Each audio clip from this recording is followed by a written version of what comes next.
Saudara-saudari dan anak-anak yang terkasih dalam Kristus, dari Novisiat SVD Kuberuteng Manggarai Flores NTT, saya Pastor Freddy Jahadin SVD menyampaikan ucapan selamat jumpa lagi lewat siraman rohani. Hari ini Sabtu 26 September 2020. Injil hari ini diambil dari Lukas bab 9 ayat 43b sampai 45. Kita diingatkan supaya selalu meminta penjelasan di saat kita bingung. Marilah kita berdoa memohon penerangan Roh Kudus. Dalam nama Bapa dan Putra dan Roh Kudus. Amin. Tuhan dan Allah kami, puji dan syukur kami haturkan kepadamu, karena selalu siap membantu kami di saat kami bingung. Gerakkanlah hati dan pikiran kami, agar selalu mendekati Engkau di saat kami bingung dan kehilangan arah. Tuhan, utuslah Roh Kudus-Mu, terangilah pikiran dan hati kami, agar sabdamu yang akan kami dengar dapat kami pahami dengan baik, dan isi pesanmu dapat kami hayati dan amalkan dalam hidup harian kami. Doa ini kami sampaikan dengan perantaran Kristus Tuhan kami. Amin.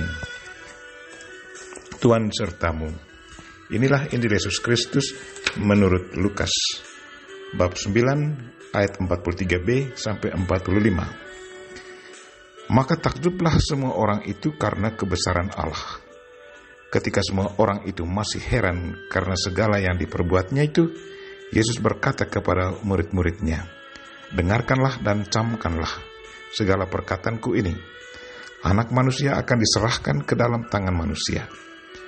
Mereka tidak mengerti perkataan itu sebab artinya tersembunyi bagi mereka, sehingga mereka tidak dapat memahaminya, dan mereka tidak berani menanyakan arti perkataan itu kepadanya.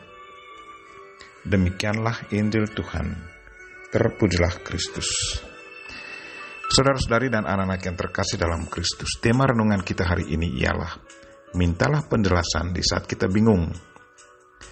Hari ini kita mendengar bahwa Yesus mengingatkan para muridnya bahwa ia akan diserahkan ke dalam tangan manusia. Sebelum ia menyampaikan berita penting ini, ia mengajak para muridnya, katanya, "Dengarkanlah dan camkanlah segala perkataanku ini." Itu berarti apa yang mau dikatakannya adalah sesuatu yang sangat penting, dan mereka harus pasang telinga dan harus ingat terus apa yang sudah diberitakannya. Sesudah Yesus menyampaikan berita penting ini, mereka semua pada bingung. Mereka bingung, tetapi tidak ada yang bertanya meminta penjelasan. Apa yang membuat mereka bingung? Mereka sama sekali tidak bisa mengerti bahwa Mesias Putra Allah dan Putra Allah akan diserahkan ke dalam tangan manusia dan disengsarakan. Apa yang disampaikan Yesus ini sungguh di luar konsep pemikiran mereka. Bagi mereka, Mesias adalah utusan Allah yang datang untuk menyelamatkan manusia dengan penuh kuasa. Mesias tidak mungkin mengalami kesengsaraan. Mesias punya kuasa, dan dengan kuasanya mengalahkan segala kekuatan dunia. Konsep manusia sungguh berbeda dengan konsep Tuhan. Bagi Tuhan, keselamatan manusia diperoleh lewat penderitaan. Yesus Kristus yang adalah Mesias datang menyelamatkan manusia lewat penderitaan. Ia harus mati, dan dalam kematiannya ia bergulat melawan kekuatan maut. Sesudah 3 hari ia bangkit memproklamirkan kemenangan atas maut. Itulah Yesus Kristus, Sang Juru Selamat kita. Lewat kematiannya, ia mengalahkan maut penghulu setan. Saudara-saudari dan anak-anak yang terkasih dalam Kristus, betapa sering kita juga tidak mengalami dan memahami sabda Tuhan. Ada sabda Tuhan yang sulit sekali dipahami. Tetapi kalau kita berani mendekati Tuhan dan memohon penjelasannya lewat penerangan Roh Kudus, maka pesan di balik sabda Tuhan yang sulit itu bisa kita petik maknanya. Itulah kehebatan Roh Kudus.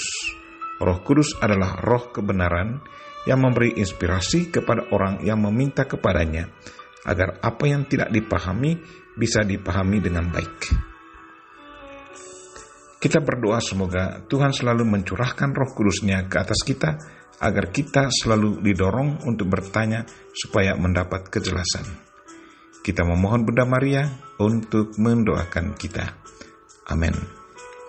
Marilah kita mohon berkat Tuhan. Tuhan sertamu. Semoga Allah yang Maha Kuasa dan Maha Kasih melindungi, membimbing, dan memberkati saudara dan orang-orang yang kita doakan pada hari ini, secara khusus saudara-saudara kita yang lagi sakit. Bapa dan Putra dan Roh Kudus. Amin.